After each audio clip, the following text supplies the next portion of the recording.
En este episodio de Fotóptica Encuentros entrevistaremos al doctor Leonardo Glickin, que nos va a hablar sobre telecultura. Le agradecería a Leonardo si te puedes presentar.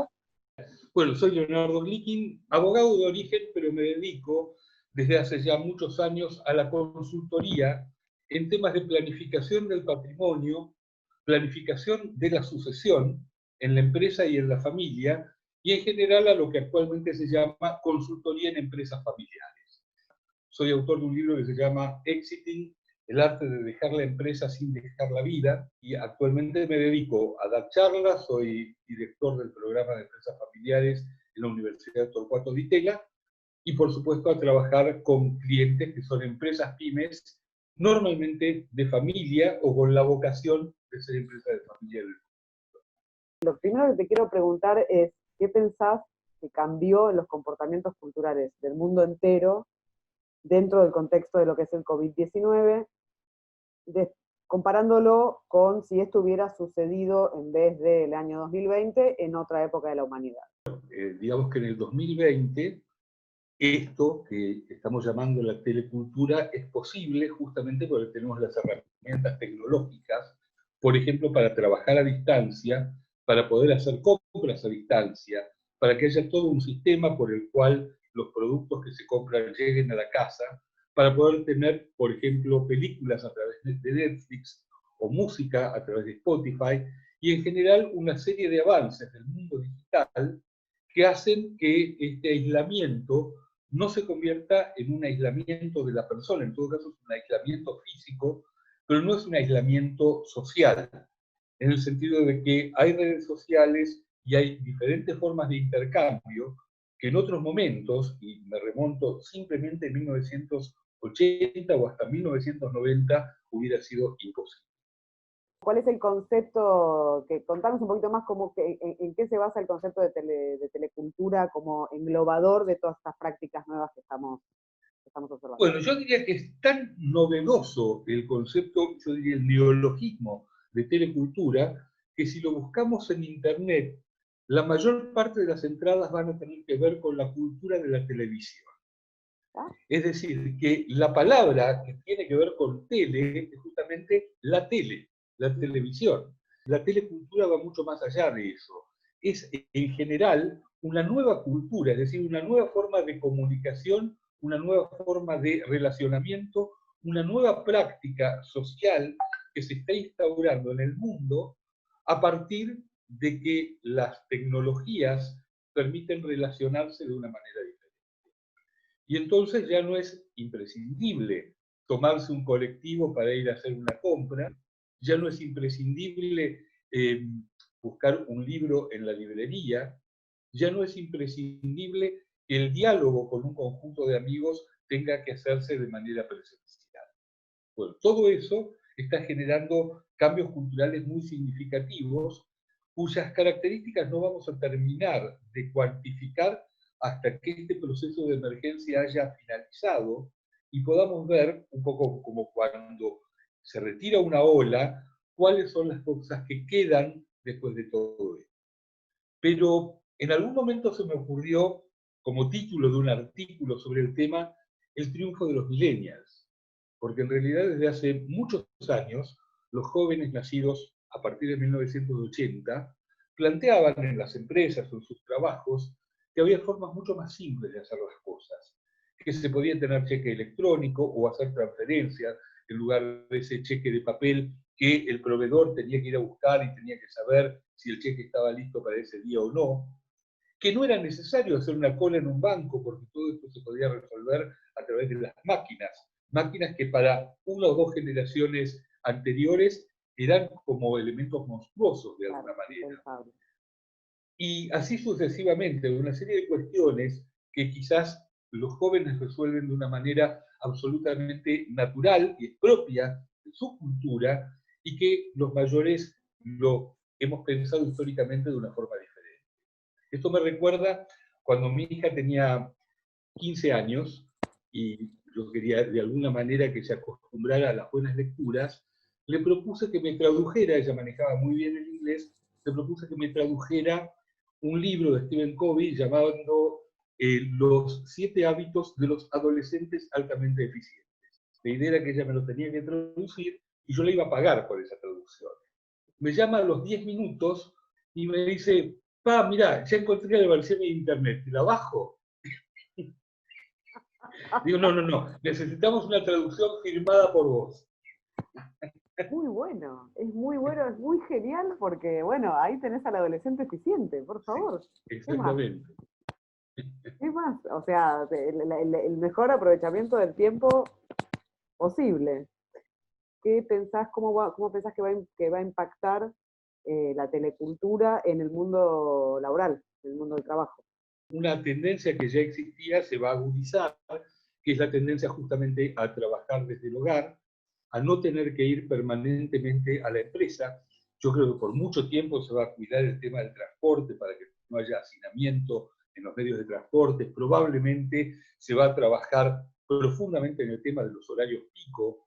Es decir, que es muy probable que en el próximo tiempo, en el próximo largo tiempo, las personas tengan horarios diferentes para trabajar y probablemente por lo menos un día a la semana no tengan que ir a la empresa, sino que puedan trabajar desde sus casas. Con todo lo que esto implica, la necesidad de tener mejor infraestructura en la casa, la necesidad de tener medios tecnológicos para poder hacer el trabajo, cultivar una forma de autodisciplina y de alguna manera de interacción con los otros, aunque se esté a distancia. Me contaba una integrante de una empresa de familia que vive en Bariloche, cuando todavía nuestras reuniones eran presenciales, que ella siempre se sentía afuera de esas reuniones, porque ella era la única que estaba a través del Zoom. Entonces, por respeto a las necesidades de ella, decidimos que toda la reunión se iba a hacer por Zoom, para que todos los miembros de la familia estuvieran en igualdad de condiciones. ¿Cuáles crees que van a ser los cambios culturales? ¿Cuáles van a ser los cambios de hábito que va a traer esta nueva época? Recordaba recién una anécdota. Hace algunos años se me ocurrió hacer una conferencia, que iba a ser una conferencia presencial, y al mismo tiempo la íbamos a proyectar por internet. Y la conferencia presencial fue un éxito, a la gente le encantó, pero algunos de los que me vieron por internet me llegaron a hacer el comentario de que yo parecía Fidel Castro, porque parecía que no terminaba nunca de hablar. Claro, el lenguaje por la vía de la distancia es mucho más concreto. Hay que hablar menos tiempo porque uno también se cansa de esta metodología, ¿no? Entonces, bueno, esto es de alguna manera una metáfora de todo lo que va a haber que adaptar. Hacer las cosas a la distancia no es lo mismo que hacerlas de manera presencial. Por ejemplo, en mi caso, tener la misma cantidad de horas de reuniones por internet que horas presenciales es insufrible. Porque resulta que por internet se desarrolla algo que he denominado la impunidad del hermano menor.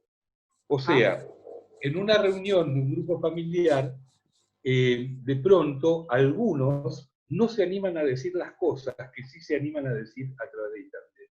Te quería preguntar también si vos crees que más allá de estas cosas que por supuesto hay que reconfigurar, si vos crees que existen beneficios para los consumidores y para los empresarios en este nuevo modelo de vida.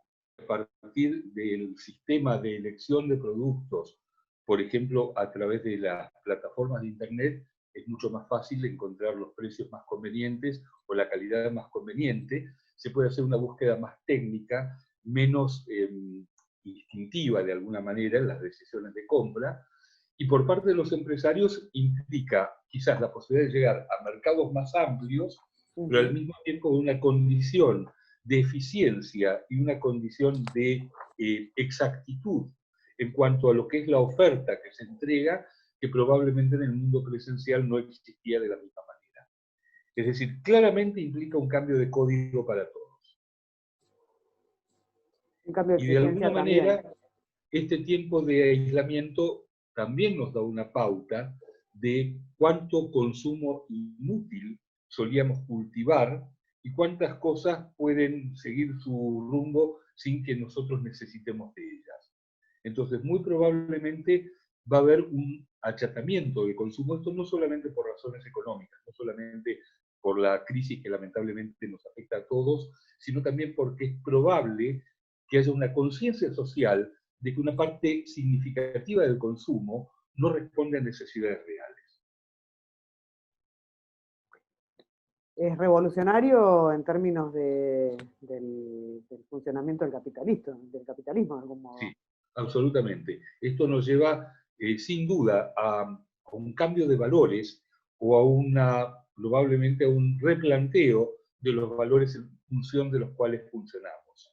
¿Cuáles son las cosas que realmente nos dan placer? ¿Cuáles son las cosas que realmente necesitamos? ¿Y cuáles son aquellas cosas superfluas que en realidad son una mera compensación por el hecho de los sacrificios que se hacen en la vida cotidiana cuando no tenemos estas restricciones? ¿Cómo crees que este nuevo modelo para lo que es estrictamente el consumo de nuestro mercado, que es el óptico, cómo crees que se va a aplicar este nuevo modelo a las ópticas? Yo creo que va a haber un salto cualitativo hacia una mejor atención al cliente en una actividad como la óptica, donde quizás cada venta lleva mucho tiempo, que el cliente tenga la posibilidad de fijar un turno en el cual ir a hacer las pruebas correspondientes y por lo tanto no tener que esperar a que termine el cliente anterior. Probablemente la posibilidad de elegir más modelos a distancia a través de Internet, poder estar seguro que lo que necesita está en su óptica de confianza, por lo tanto poder pedirlo con anticipación. Bien, o sea que podríamos pensar, y con esto te quiero hacer dos preguntas de cierre. Por un lado, podríamos pensar que estamos encaminándonos hacia un mundo más eficiente. Es probable que sí. El futuro será peor, mejor, desarrolle.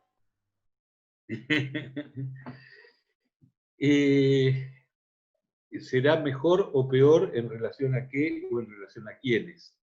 Yo creo que ya el mundo está en condiciones de que la pobreza extrema deje de existir. Creo que el mundo está en condiciones de mejorar las condiciones de vida de todos.